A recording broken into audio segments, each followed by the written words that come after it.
allow yourself to really be guided by your intuition and really to start to trust that and to know that any of these intuitive hits that you're getting or things that you're feeling that may not make sense to your human mind, to just really begin to create a bond with that and trust that it's guiding you.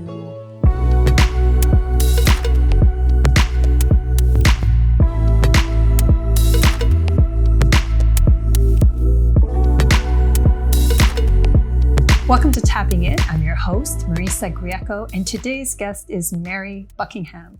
Now, what's wonderful about Mary is she helps her clients tap into their unique gifts. She uses energy work, she uses spiritual connection. And today's topic, we're going to learn more about multidimensional perceptions, which I am super excited to tap into.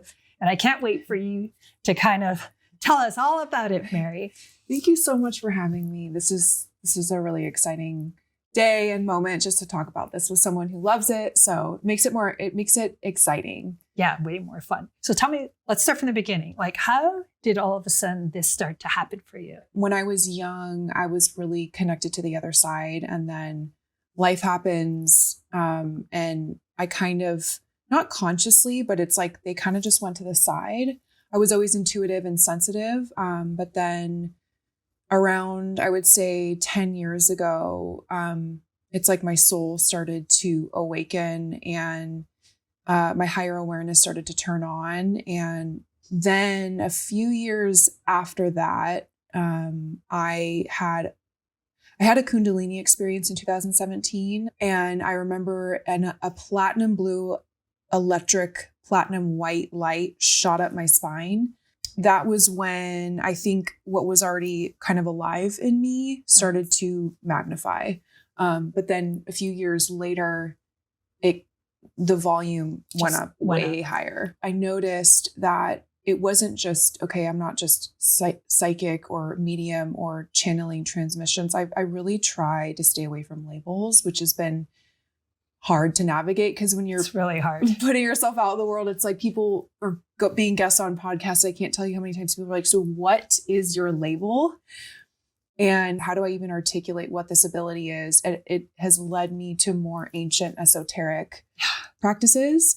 I could totally relate to that, because it's almost like when you do so many things and you tap into different frequencies or dimensions for different clients. So it's difficult to put anything in a box, because you can travel up and down, so to speak, the frequency scale. And again, people want to know exactly, it's like, okay, so what do you do? And it's a really big arena, and it's hard to put a label on any of it, because it's such high dimension that when you do bring it into the 3D, most of the time it sounds crazy. Oh, yeah. Right? Because you're like, well, I bring fragmented parts of you back from this dimension and I tie it in, and it almost loses its magic. And I'm like, sometimes it's just like, accept it. And because especially it can lose its magic too if it's falling on ears that aren't like open to hear. Right. They're not ready. And so their projection can actually, it can create density and blocks it. I feel like when that happens too, they're not ready to hear it. Yes. Like if I don't have the ability sometimes to tell you what it is I'm doing. Now I trust, or I forget. I'm like, how do I explain it to this? I've learned that this person's just not ready for it. Like, and I'd just be like, it's okay. Like, it's like, it's not even for you. I mean, I guess I've shared this a couple of times, but I don't share a large percentage of what is being received. And when it comes to the clairs, so a big part of what I have been teaching is, there's mental clairvoyance, there's astral clairvoyance, there's etheric clairvoyance. There's clairaudience, there's clairsentience. Majority of people are more, I think, familiar with clairsentience because that's kind of the baseline. It's like you can feel, you can empathize. Tell me about the astral, the clairastral. What does that look like for you? So with clairastral, so when I first started. Is that fourth dimension for you? Or do you name it like that? I don't name it like that, Okay. but it's because everything, like one of the labels, I guess you could classify me in, is I primarily focus on frequency calibration. So my auditory receptors, which is what I call it, I also call the energy centers receptor centers, I like that. are very sensitive to frequency. So if someone has repressed anger and I'm sitting with them, they can be verbally speaking, but it can sound like there's a frequency resonance that can be likened to like as if they were yelling, and I can really feel it. And when I see people's energy fields, I don't refer to it as the aura, but more commonly it's known as the aura, but I call it the human energy field. And these different layers, so the astral, the mental, Emotional, the spiritual, the emotional, they show up in different layers, and they typically are kind of out of balance. And so I speak to their higher self non-verbally. So the main way that I commune with my clients is through non-verbal connection. So I ask usually when people come in to not speak, because a lot of times too, and again, I'm publicly saying I'm a medium, but I don't even have it on my website, but it's guaranteed that there will be 1 to 3 ancestors that will show up. Ancestors, friends, loved ones that have passed, soul support, whatever. And that's not including beings from other dimensions. Now, you talk about the astral right now when you're saying all this, or did we switch conversations? I just want to make sure. It's kind of connected to what you're saying, because your question is more, I guess the way I'm trying to describe basically how there's the different layers, and how I don't focus on it as dimensions, but more as frequencies of planes that coexist. Okay. So with the astral, that could be where people connect with what people call the Akashic, but I refer to it as the universal library. And again, I'm saying I refer to it as because I also encourage people, like whatever languaging you it's all good prefer to use to label these things, just go with that. So with that, it's also archetype. So that's where I can, see thought forms, which, sounds very interesting, but there's the clairaudience aspect where you're hearing it, and that doesn't necessarily mean audible. Like as if someone was standing next to me and they're talking in my ear.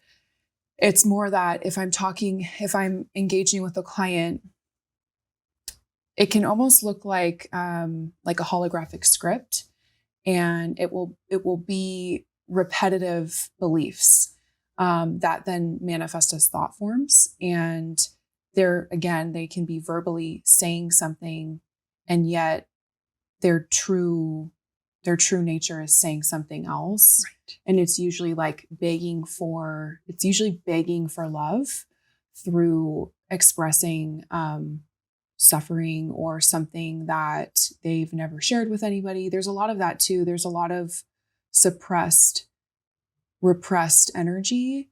And with clairvoyance too, and I say this with the clairs, they work together. So if someone has multiples that are turned on, the way that I personally experience it is they form as if there was a projector screen behind me, an image in front of me, but they're all working together.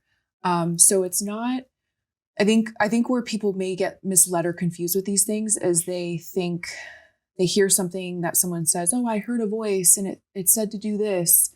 And that's taking something that's nonlinear and making it literal. So then people who want to connect or tap in, they're looking for something that's more from a third dimensional perception. And that can actually just lead their intellect and their mind to overly focus on a frequency that will get them the same thing that they're trying to look for. Yes. So yeah. Okay. That's very interesting. Now, how do you meditate in order to tap into the different layers or the different dimensions? What's your process in connecting with each one? Yeah, it's a good question.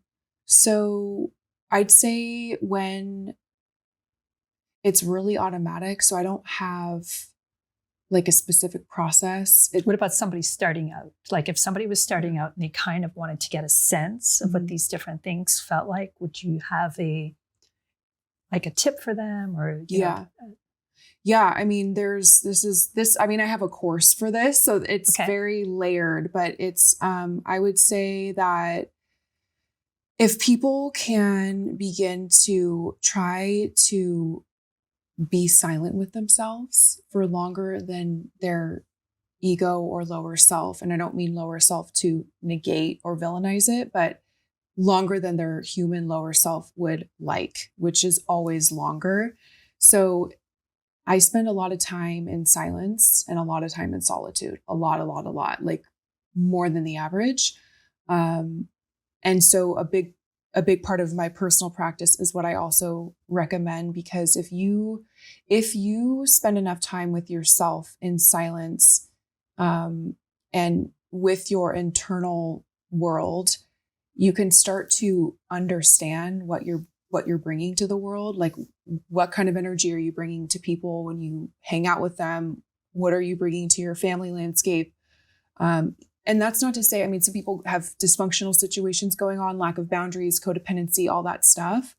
So then that would speak to the need for personal boundaries and to speak up.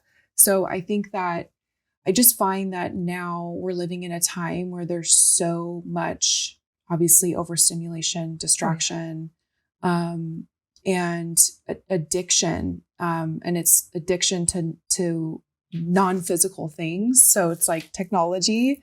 Then there's food, there's all ranges of that. And I think that when people can learn to discipline themselves, even on a very subtle level, so that also can go with thought forms, you know, like how much are they judging others? How much are they judging more themselves? Self-reflection, really getting in touch with yourself. Like, where am I at? How am I feeling? How can I be in stillness? Is there any recommendation? So, for example, if I start to feel my old problems coming up, my old beliefs, so as I'm sitting there in silence and I start to feel that, let's just say the critic, is there something that you use as a tool to kind of help you release that? Do you just see them as clouds? Is there any technique that you use to help you clear your mind so that you can get back to that centered space? Yeah, I mean, I think with the breath, there's also our internal pillar. Some people call it the antenna. Talk more about that. Yeah. So with this, so I'll relate it to like a client, for instance. There's this, you know, there's a central column that we all have. It's talked about in Kabbalah and other ancient texts. Yeah. And people can be sitting in front of me or standing, whatever, and here's their pillar, and they can be all the way kind of like slunk over to the side, and not like literally slunk over, but on an energetic level. So I think the power of visualization, which requires there to be a more quiet mind, and it doesn't mean that, because a lot of people can't. They're like, I can't see, how do I see something that you're telling me, whatever. So for people that maybe can't see, or they struggle to feel, or whatever it is, you can focus on feeling what it would be like to have a pillar of light connecting you to source, the center of Mother Earth. So there's that, just to get stabilized. Yes. And then there's the parts of this, the mind, the mental, the emotional, that if you have a moment of focus to get centered and stabilized, maybe you have like a split second with it, which is great. But then you feel like you get dragged into something else. It's just coming back to center, and then also coupling it with the breath. Mm-hmm. Very simple, like in through the nose, out through the mouth. Yeah. Some people, though, I would say a lot of the, I guess, issues that I see it's the nervous system stuff. So that's huge. So if their nervous system's totally dysregulated, which I feel like majority of people's is, because we've got the EMF situation, technology, blue light, poor diets, all the stuff that past trauma, fragmentation, people having really disruptive awakening experiences. Yes, that's huge too. And being like, where am I, psychosis, all that kind of stuff. Sometimes I say this to people. I'm like, if you have anything that's taken from this today, it's that you are your own inner authority and nobody outside of you knows anything more than you yourself knows. People can guide and teach and way show. But if something's feeling off for you, or if you don't resonate with something someone's saying, including me, take that and honor that and walk with that. To empower them so that they know that they can heal themselves. They are their own guide. Yeah. And we are just here to assist you, Yeah. to inspire you. Yeah. And that's what I love about this show. This show is all about giving the audience those tips and tricks and experiences, just so that you can have that moment of like, oh my gosh, I felt that and I don't feel so alone. Or, hey, I want to try that and it worked or it didn't work. Yeah. But our intention is always to remind them that there's so much more than what they can possibly think. Yeah. And their light and their love and that, I always think of it as giddiness, right? That excitement. Yeah, totally. That's your magic. Right? Totally. And all we're trying to do is fuel that magic. Yeah. Right. So that they can feel more at peace in their everyday life, as opposed to being stuck in the third dimension where everything is always polarity. Everything is always teaching you. And it's going in and out of that space. Yeah. Where we start to learn like, okay, when I come up to the higher dimensions, it's almost like you're connecting to your higher self and you're bringing down the knowledge for your human side. Yes. And remembering like, oh, and that pillar of light is what you use. Yeah. To kind of go up and down in a sense. Yeah. I think to what you said, when people, I'll get this reflection back sometimes with clients where they're just like, no one ever encouraged them in a way that was empowering, and not necessarily on like a physical third dimensional level, like, oh, good job, you passed this class or you got the certification, just more on a spiritual level. And I don't like to get into this, but all the programming from that has disempowered humanity in all the different ways, that has created a mass parasite, which, victim consciousness. I love this kind of stuff because I feel like this is the root of what we're pulling out right now. Yeah. It's like unplug from that. That's not even yours. Yeah. And the cool thing is when you finally do unplug from that, you feel so good. Yeah. It's never so like, you're like, you're scared to pull out the plug because it's almost like you've been told like, you're going to get electrocuted or something bad's going to happen. Yeah. But anytime you pull out that old program, it's like more of you returns. It already gives me goosebumps. And it's just like, I could just, even if you feel more calm and you're not so much feeling like somebody's going to come knocking at your door or your nervous system, like you're always reacting. Yeah. It's like for the first time you can be centered and be chill and almost like, hey, I'm okay. Yeah. There's been times where, and I guess I'll share this for your audience because it's coming up now, but where this energy I'm speaking of, it doesn't necessarily have to have sexual abuse at the root of it. It can just be from narcissistic abuse. It can be from just verbal abuse. It could be from having a caretaker that had some sort of personality disorder. Like there's so many ways that it can manifest. And one of the ways that I'll describe it is like, there's the Grinch hand, but it was black. It was just black, like a cloud. And the person's talking. So a client, they're sharing whatever. And it's usually always in between what they're saying that things come through. And it was like, it took them, they were right about to click in with their pillar, which then would just kind of align them with their higher self beingness. And because of having, you can look at it as like a contract or a bind or whatever. There's a lot of different ways that it can manifest. But for this person, it was more of an ancestral programming that wasn't his. And it was just playing out like through his DNA expression. And that came through because these energies too, they'll reveal themselves. They're pretty brash and like brazen, they're like, here I am, I'm not hiding. I know you may see me, but they don't care. They're not afraid of you. No, they're not. Yeah. And luckily, if I had to work through the fear of that Yes. too. Cause I'm like, I'm seeing darkness. I've seen the dark being actually, like when you talk to somebody again in the abuse. Oh yeah. And then all of a sudden, as we're talking about it, it started to like come out of them, and then it flew away. And the first time I saw it was that same reaction. I was like, what was that? And it's happened that the only times I've seen it come out were with women that have been sexually abused at some level. Oh, I just got the chills everywhere. Yeah, I've been having chills too. And I'm just like, and again, I'm not sure if confronting it and them seeing it, because I've always seen it and then saw it leave. Yeah. So I'm like, oh my gosh, I have the chills everywhere. I know. Like all over my whole body. We're both like, yeah, because it's so, everything you're saying, it's just like the truth. It's very like, there was another, and it's so go ahead, tell me about your client though. I didn't mean to interrupt. Oh no, so it's you okay. saw it kind of coming. No, it was so totally, you saw it click. Yeah, so it was like, because when it comes in, and for people, when the visions come in, it's like there's the clairaudient aspect. The information will come through as well because it's just coded into the field, and it just kind of snatched him back into the ancestral programming of, you can't speak your truth from a heart-centered space. You need to be controlled, meaning within yourself. Like you need to follow orders and live your life in this way.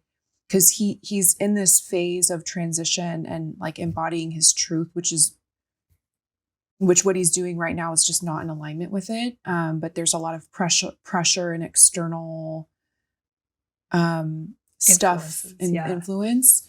So when you saw this on him and you saw this take place, what did you do, and what happened?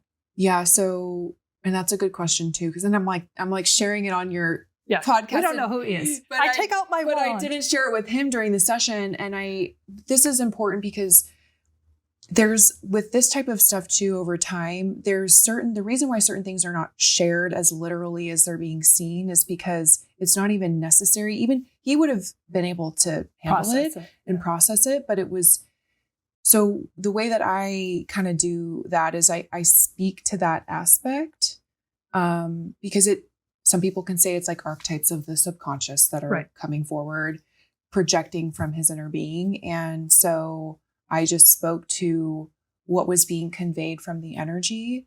And if it's within them, if it resonates on a truth level, they'll understand from a higher awareness, because speaking to it is coming from a space of a higher awareness. So it's like my higher self is speaking to their higher self verbally while also multitasking with these other things. And I share about this sometimes too. It's multidimensional multitasking. Yes. So it's like there's something coming through visually, and then there's an ancestor over there, and then there's like something else coming over here, and then it's kind of fun. Then there's like the conversation. Yeah. It's super fun. Yeah. So so then do you speak directly to that entity, or I'll just call it an entity. Yeah. Or do you speak to his higher self to tell his higher self, this is what's happening. How do you want to handle it? I basically, it's occurring behind the veil. And so the part of me that's interacting with it behind the veil just stays silent with it. Mm-hmm. And then on the verbal human level, I'm still resonating with his human frequency and where he's at. So I'm speaking to him in a way that is also telepathically transmitting information about what's going on over here. And with telepathy and the nonverbal stuff, which I didn't really.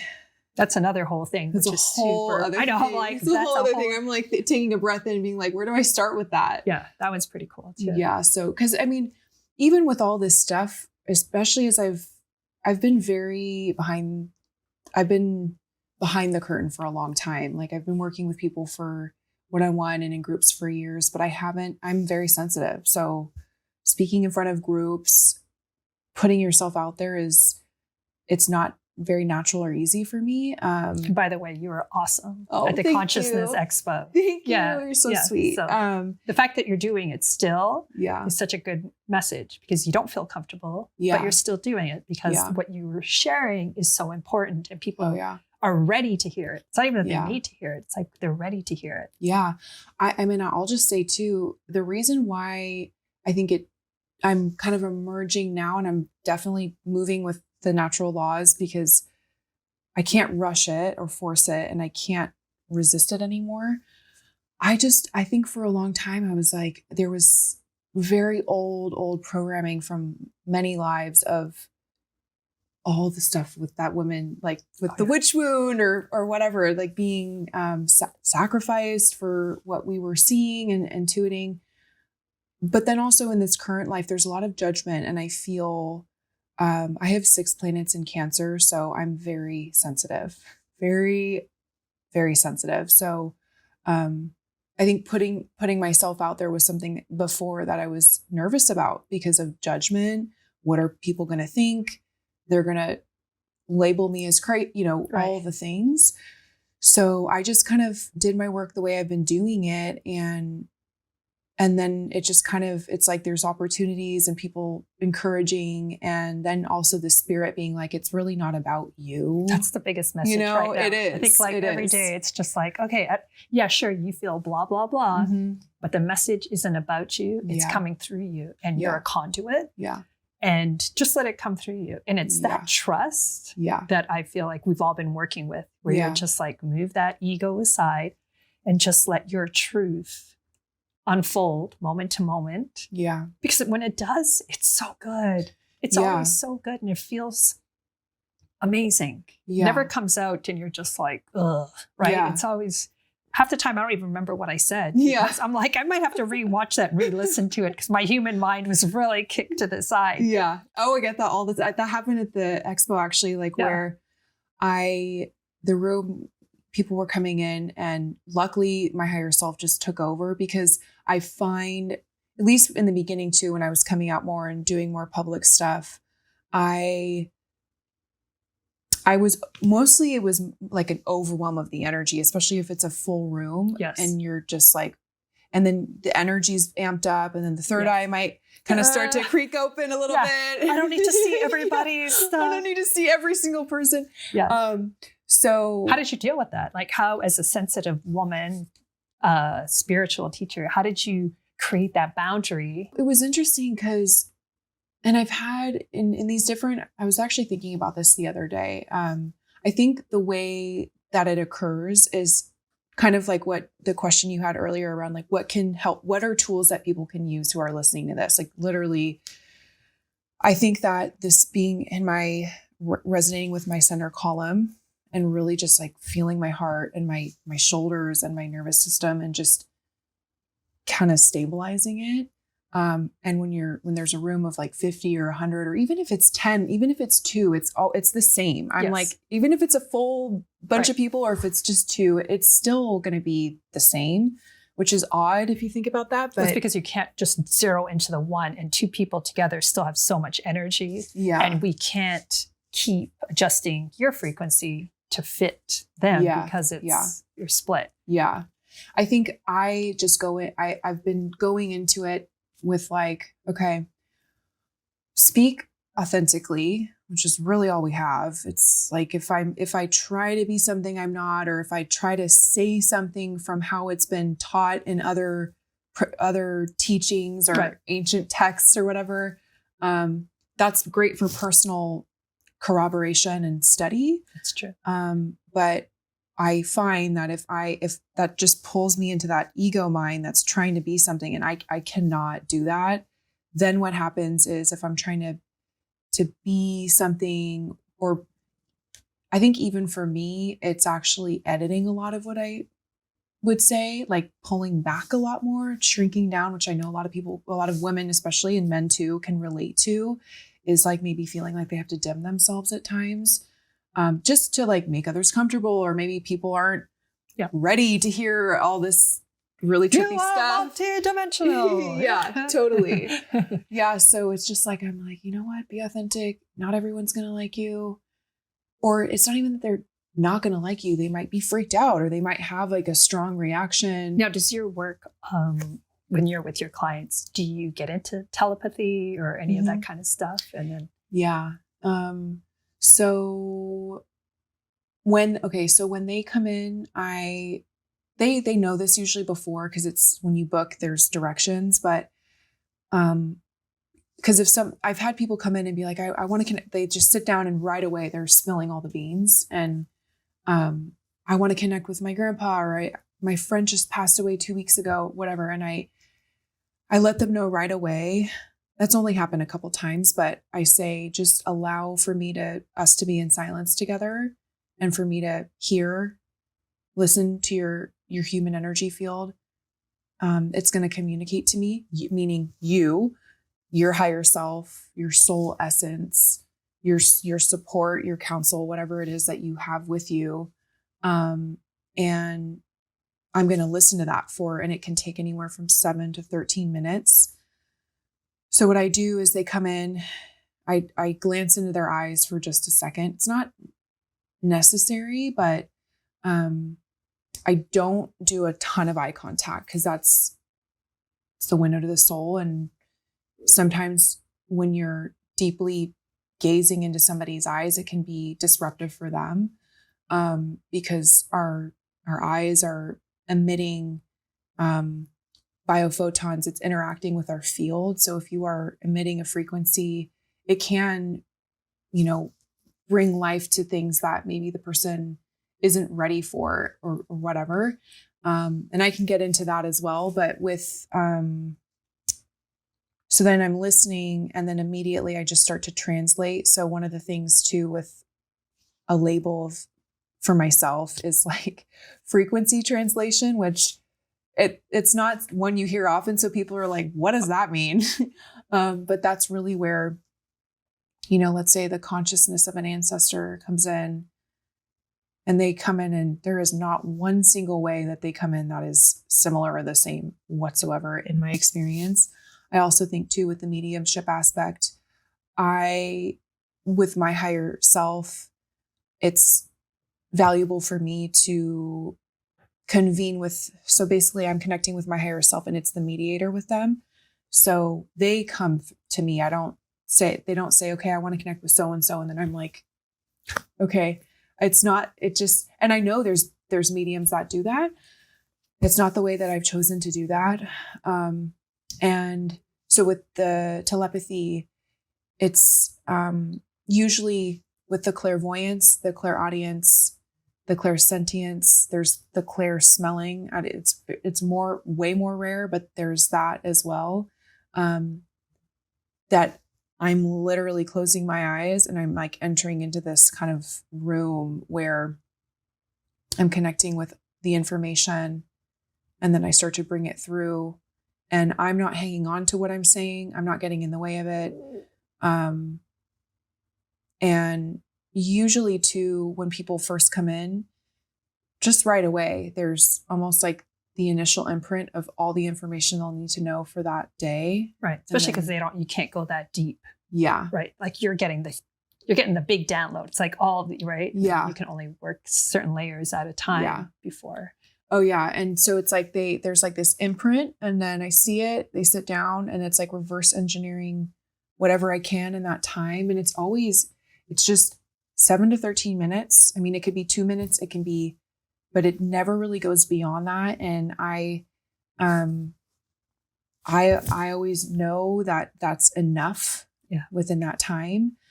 The rest of the time is more where I'm like, okay, any questions you have, what lined up, what resonated, what didn't, what did you feel you wanted, what pathway from that do you want to go down more? And more often they'll say, I would like you to just keep going, which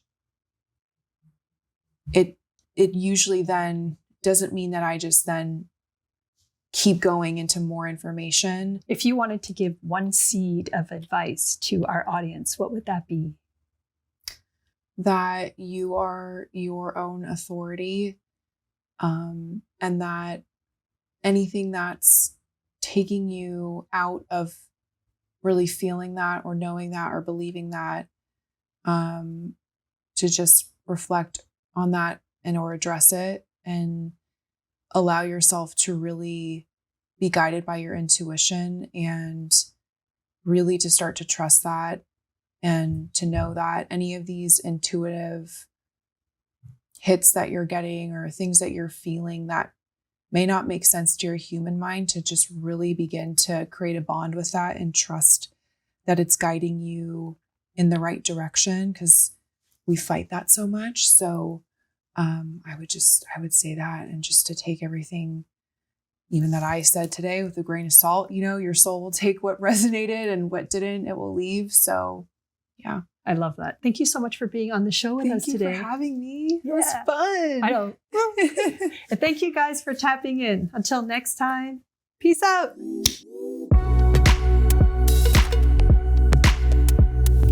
If you want more, please join our community at marisagrieco.com.